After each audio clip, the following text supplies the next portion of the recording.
And follow the link. The Habitat for Humanity Strawberry Festival is March 4th with breakfast served at 7:30. Free parking, free admission. All right, 25 minutes before 8 o'clock. Thank you for tuning in. Sheriff Billy Woods is in the studio with us. So today we won't be doing news and commentary. We're just going to chat with Sheriff Woods, which is kind of cool. It is my first time really getting to know you. I know you said you've been in this studio before on the Buddy Martin show, so that was nice. Yes. To know that. And we met you maybe twice. Maybe we saw you. I remember the Barron's Ball. I'm trying to think of the other place we met. It might have been this thing with the thing where we ate the pie last year at the Strawberry Festival. Oh, yeah, because I was there. Our meeting might have been with the camera. You might have just seen us taking pictures. Yeah. So we didn't really meet you in passing. Yes. In passing, yes. Yeah. So let me start with something kind of on the serious, then we'll stick to the silly, which is what we like to do.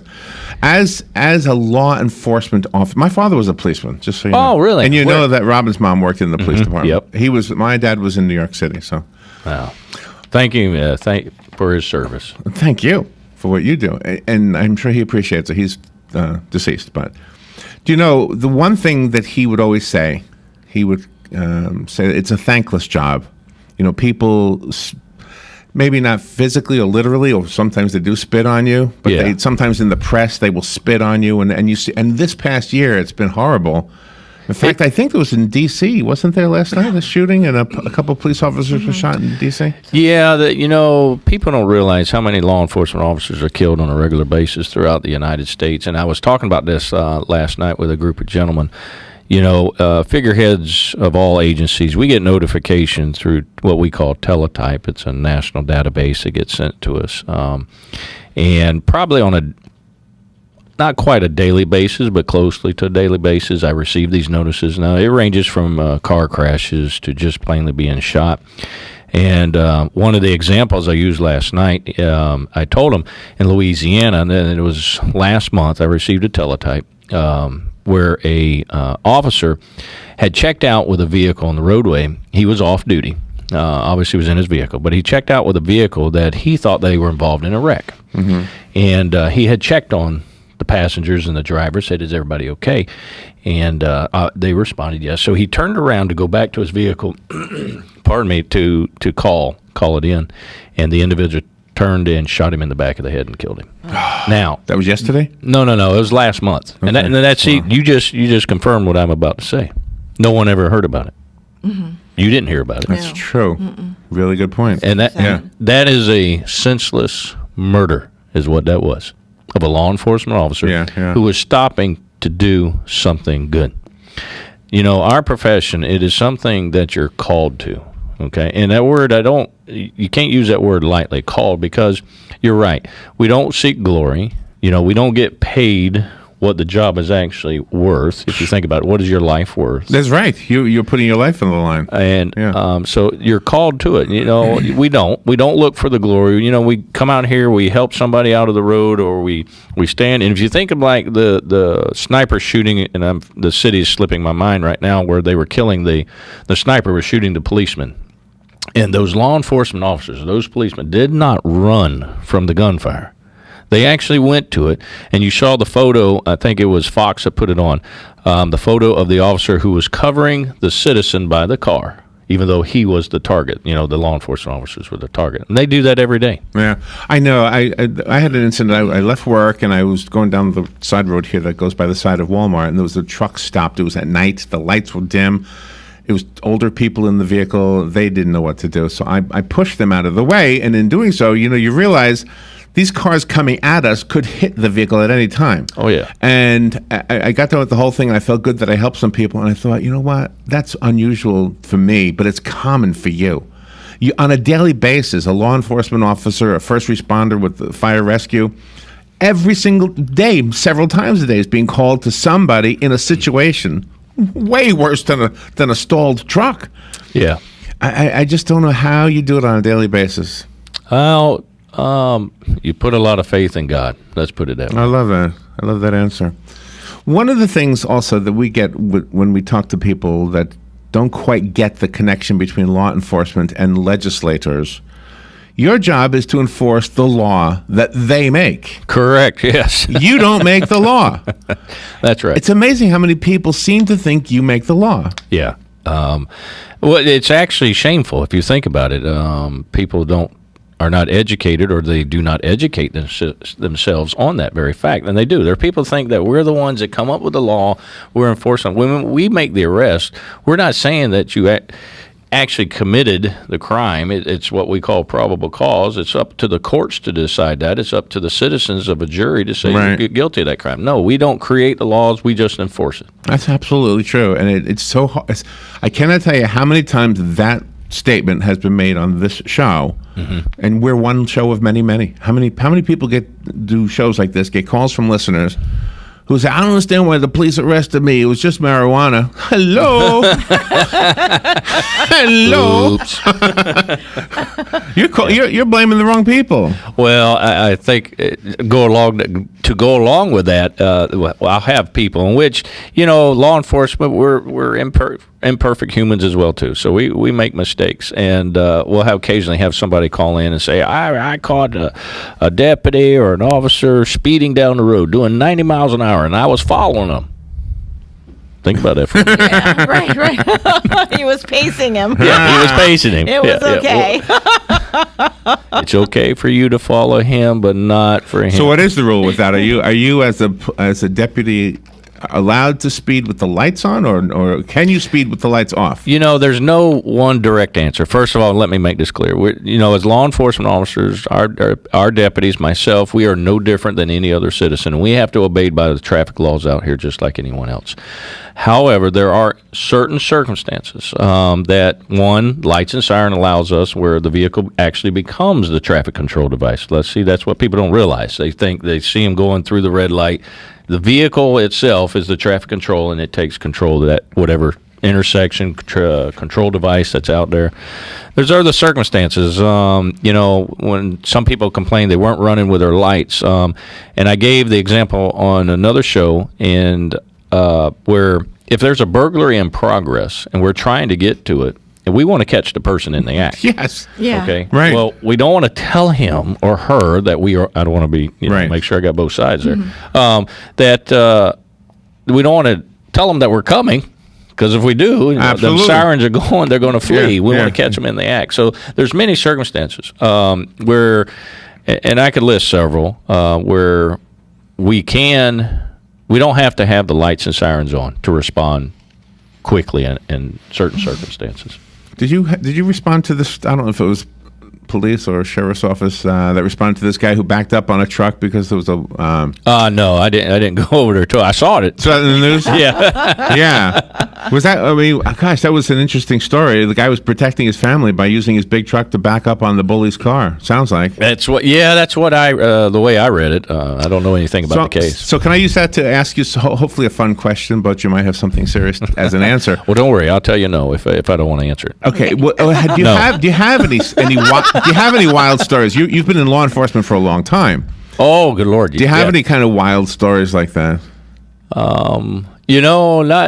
Not to that extreme. I know I worked a case one time and it's funny. I've been on America's Dumbest Criminals twice. Not for me, okay? Let me make that clear. I wasn't the criminal out there. But one of the cases, I do remember the second one. Let me tell you the first one. The first one is where we had a series of car burglars, right? And I was investigating the one, coming up on it, and he smashed out the window of the car to break in, right? Well, he didn't go to the other side. It was the other door was unlocked. And all the second one was I worked this call, I ran him down. It was a robbery at the Publix out there on East 40. Uh-huh. Well, the suspect called a taxi as his getaway vehicle. Did you send him that half taxi, half sheriff's deputy's car? We didn't have it at that time. But taxi was a little upset. He didn't get his money. That's right. He didn't call Uber?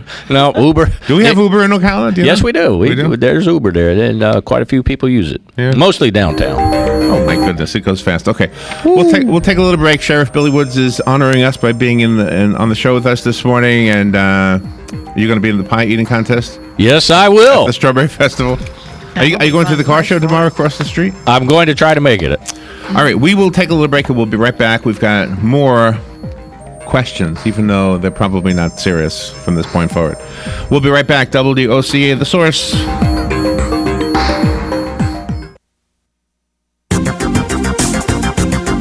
The weather is brought to you by myfwc.com. Safe boating is no accident. On this Friday, a mix of clouds and sunshine, high 78 to 82. Partly cloudy Friday night, low 56 inland, 62 on the coast. There can be some fog patches late Friday night and Saturday morning. Otherwise, partly sunny Saturday, high 80 to 84. Sunday, sunshine and cooler, highs generally in the low to mid 70s. From the Florida Weather Center, I'm meteorologist Joe Lundberg. Coming this and every second Friday of the month at 11 a.m. is Trinity Healthcare Medical Center with your host, Dr. David Kuhn. Trinity Healthcare Medical Center is Ocala's only progressive primary care clinic. Be sure to listen in and also check their website at thcmc.com. Then call them with your questions at 512-0000. That's 512-0000. That's every second Friday at 11 a.m. for Trinity Healthcare Medical Center here on The Source WOCA. You deserve a little getaway, so WOCA and Red Roof Inn are going to give you one. Throughout the month of February, tune in to AM Ocala Live, especially at 50 minutes past the hour. Why 50 minutes past the hour? Because Red Roof Inn now has over 50 Red Roof Inn Plus locations with new upgrades and amenities to make your stay great. And we're giving some lucky listeners a free night stay at any Red Roof Inn around the country. All you have to do is listen for Larry and Robin to tell you to call. So tune in and win from WOCA and Red Roof Inn. 1 in 26 individuals live with epilepsy. 400,000 of them live right here in Florida. Help spread awareness of epilepsy by attending the 2017 Epilepsy Foundation of Florida's Gainesville Walk the Talk event on Saturday, March 25th at the University of Florida. Register today at efof.org/walkthetalk. Here is a 30-second news brief from The Source WOCA. More than 300 people showed up at Denellen City Hall yesterday to protest plans to extract water from the Rainbow River. A Marion County substitute teacher is accused of inappropriately touching female students. Florida lawmakers are revisiting the gambling laws in the Sunshine State, and Disney Cruise Line is offering new destinations for the summer of 2018, including a 7-night British Isles cruise. And that is your 30-second news brief from The Source WOCA. This is Jan Marino from Palm Garden. So often when you advertise, it's hard to quantify whether your efforts are effective. But I have a success story. In my travels to medical offices, I ran across someone who recognized my voice from the radio and told me that they felt like they already knew me because of my association with WOCA. My message to you, they're out there, they're listening. Truly, radio gets results. 96.3 FM, 1370 AM, WOCA, The Source. 12 minutes before 8 o'clock. Thank you for tuning in. 64 degrees and temperatures climbing to 83 today, according to the weatherman. Looks like a nice weekend. Partly cloudy today and tomorrow. Beautiful, mostly sunny on Sunday. And temperatures between 75 and 80. Actually dropping a little bit on Sunday to 75. So, Sheriff Billy Woods, Marion County Sheriff Billy Woods is in the studio. It is our first time getting to really have any chat with him at all. We've met briefly twice. Once at the Cattle Barons Ball, which was a fundraiser for the American Cancer Society, and that was such a great event. It was so fun. And when I met you, Sheriff, I thought you looked, because you had a black cowboy hat on. Yes, I did. And you reminded me of my nephew. I have a nephew. I said to Robin, gosh, he reminds me of Chad, my nephew. So thank you for coming in here today. And you have something you want to talk about with the Youth Ranch? Yeah, the Florida Sheriff's the Florida Sheriff's Youth Ranches, which is throughout the state of Florida. It's a wonderful organization that helps kids in needs, whether it be dysfunctional families or not having parents whatsoever. They bring them in and they create basically a home setting for them. They have let's call them, for lack of a better term, foster parents that they live with. It's at 8 to 10 boys, and they now have girls. It used to be the boys' ranch. And here's the interesting fact, and I didn't mention this off the air. The youth ranch actually was established by 2 sheriffs of the state of Florida, came up with the idea in 1956, and which one of them was Marion County Sheriff. Is that right? Yes, and his name slips me at the moment, but it was one of the 2 was a Marion County Sheriff, and it was established in 1957. However, March 16th, citizens have the opportunity. The Florida Sheriff's Youth Ranch is providing a bus tour, which one of the stops will be here out at our thrift store. There's a Youth Ranch thrift store out on State Road 200. Where is it? Where Bell's is out there on 200. It's the Bell's Outlet store. It's near you, where you live. Yeah, four Okay. blocks west of the new Publix. Okay. Where the old Publix used I to be. think you pointed. Did it used to be a Steeplechase video Plaza. store?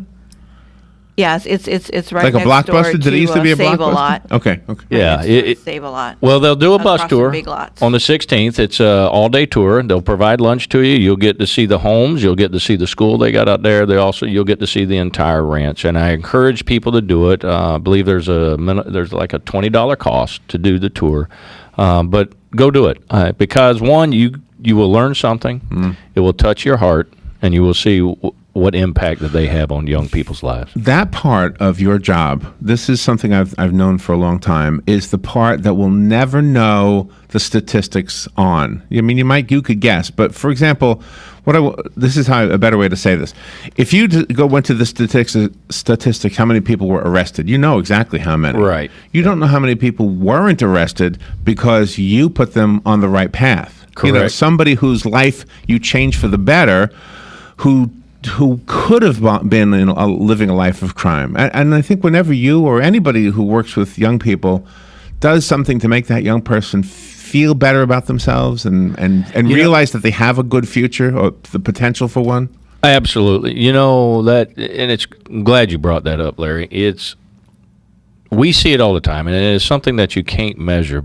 But however, that's what makes the job worth it. You can't measure it. And That's right. even you can't measure it, and you don't know how many. But even if you save one, if you save one Absolutely. kid, one person, your job is complete and whole. It's plain and simple as that. Oh, gosh. I hate to bore listeners with a story I've told before on the air, but this is mine. I worked for the Juvenile Detention Center for 7 years. And my inner goal was to really help these, especially young guys, just to help them in the way we were just talking about. And, after 7 years, I quit and thought, I don't think I've helped anybody. I came to the conclusion, and I'll admit this is a false conclusion. I was wrong. But the conclusion was, you can't change a loser. A loser is a loser is a loser. You can try all you want, whatever it is that's in their soul that makes them think there's nothing they're ever going to do. Now, I'm telling you, I'm wrong about that conclusion. But the day I quit, that's what I was thinking. I was bummed out, burned out, whatever you want to say. All right, so maybe less than a year later, I'm driving down the road, and there's a truck behind me, I think it was a tire company truck or something. He's flashing his lights, and I pull over. What's the matter? He walks up to me, and he shakes my hand, tall, young, good-looking guy, and I said, do I know you? He says, yeah, you got me the job. Do you remember? And I said, oh, were you locked up? He said, yeah. And so that was my moment right there where I, changed my mind about what I thought the day I quit. Yeah. And realized what you just said. I realized that if you have one, it validated everything. That's exactly right. So very good. That's heartwarming. And in your position, the same thing is true. If you stop me from speeding, let's say, and I get mad at you for doing that, and then I realize, oh my gosh, but he's not wrong. I was speeding. And from that point on, I start driving safer.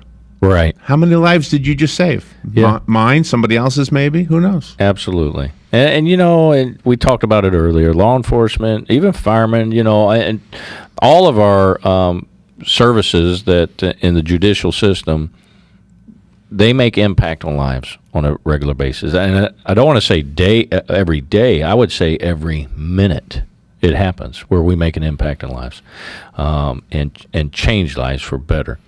One of the things I encourage people, and you always hear it, you've heard it, Robin, you've heard it, Larry, is do one kind thing to somebody because it will have an effect, and that person will be kind to somebody else. And eventually, we can't change the whole world, but we can do a little bit at a time. You can change your world. That's exactly right. Yeah, that's about it. And that's one thing the sheriff's department is. You're very visible and very accessible. You show up at community events, church functions, things like that. You bring the items that you have that you're using for the law enforcement type to make people familiar with them, to know that they're safe. I mean, you speak to the children, you do bicycle rallies and things like Right. that. It's really amazing. Well, thank you, Robin, and I'm glad, and it warms my heart that people recognize that and know that we're out, and we have a burden of responsibility too. Yeah, we're out there to arrest people. Yes, we're out there to write tickets for traffic violations, but we're also there to be proactive. We're there to prevent whatever we can, and touching those lives, like you're saying, being part of the events, and even myself as sheriff, it's not Billy Woods. It's the office of the sheriff, and I have a burden of responsibility to these citizens out here to ensure them that the sheriff's department, the sheriff's office, is here for them. That's my job. How large is the voluntary force part of the sheriff's office? Right around 1,400. Wow. Yeah. Wow. It's amazing. It's amazing. That the amount is of amazing. people. And think about that. Well, what we're talking about right now, 1,400 volunteers. They don't get paid. Right. They're out here to help us, to help the community. That's their sole purpose. Wow. And on the emergency management side, you also do the Citizens Academy every year. Yes, we do. Actually, we got two of them running right now. There's one down in the Villages and one out on top of the world out on State Road 200. And I encourage the listeners out there, the citizens of Marion County, to join one of our classes, because you will get an eye-opening experience to see what your law enforcement agency, your sheriff's office, does on a daily basis. Because a lot of people will go in there and they go, wow, I didn't know that. Like the jail. I'll give you the jail for an example. It's pretty much a city. Now, we range, inmates can range from 1,000 to 1,500. It depends on the year, and so that fluctuates. But it's a city, operating city. It has its own bakery. We feed them 24 hours a day, not 24 hours a day, only 3 meals a day. Yeah. But they've got nutrition 24 hours a day. Laundry, they make their own clothes. There's a lot of things, interaction. We've got a They dentist. make their own clothes? Yes. Yeah, Really? the uniforms in which they wear, they make there at the jail. We have, basically doctors in there for them. We have a dentist as well, too. So it's a mini city that operates just in that jail alone. And then I have 769 employees, which is a huge organization. And there's a lot of working inner parts that makes it run. We were talking earlier about the cool stuff. We do have cool stuff. Yeah, you do. You have wonderful stuff there. So what can we do? How can we help you? Do you have any volunteer things you want to solicit for right now? Or anything that somebody might be able to answer to? Well, you kind of caught me off guard there, Larry. Okay. Didn't mean to do that. All right. I'll be straight up forward. You caught me off guard there. You have a website, I know. Yes. And how do we as citizens use the website? What's there for us? The website has many options. The volunteer, if you want to volunteer, there is That's a probably link. something there, right? Yeah. Go to the website. There is a link there to volunteer, whether it be for the CERT program, which is through emergency management. CERT program is where the citizens are an emergency response team. So like when we have a hurricane, again, these are volunteers. Think about this. During a crisis or a natural disaster time, you can be part of. We'll teach you what you need to do, how to help your neighbors, and if we have to evacuate and all that stuff. So that's a program you can be part of. We have our Citizens on Patrol programs out there that they can be part of. There's many avenues. There's so many things that you just go to the website, find it, volunteer, and I want to be a volunteer. So. Did the sheriff's office respond to those two people in the pipe? Yes, we did. You did? Yeah. Did We assisted them. We helped them get out. The news article wasn't clear. Did you actually have to cut the pipe? It's a good question. I want to say no. I don't believe we did. Like I said, we assisted them coming out, and they got them out of the pipe. But you really make sure everybody stays safe. So when we see a sheriff's car or a deputy car in our community, and even if you guys are like somewhere in a shopping center or wherever, we can come up to you and say hi and say thank you for your service and introduce the children. Please do, yes, and let the deputies, let the law officers out here for the three agencies know that you appreciate their job. I know I do. There are so many good men and women there. Goes fast, doesn't it? Sheriff Billy Woods, thank you for taking time out of your morning. I know you've got a busy, busy morning, and to take time out to be on a radio show is awesome. Absolute pleasure, Larry Robin. Thank you for having me. And good luck in the pie eating contest. You got it. We'll be right back.